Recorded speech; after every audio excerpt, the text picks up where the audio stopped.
AM Business News.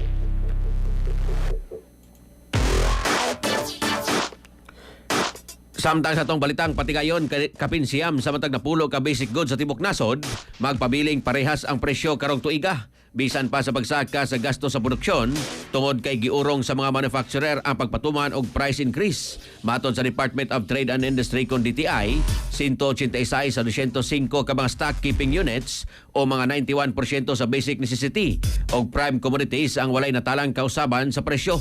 Lakip sa mga produkto nga nagpabiling stable ang presyo sa sardinas, instant mommy noodles, laundry soap, kandila, pan, toilet soap o mga baterya. Sumala pa sa DTI, misugot ang mga manufacturer nga akohon ang mas taas nga gasto sa raw materials, packaging o toll packing. Niadtong miaging tuig nanawagan usab ang DTI sa mga producer nga ipalangan ang price adjustment ilabi na sa panahon sa mga bagyo o holiday season aron dili madungangan ang kabug-at sa gasto sa mga konsumidor.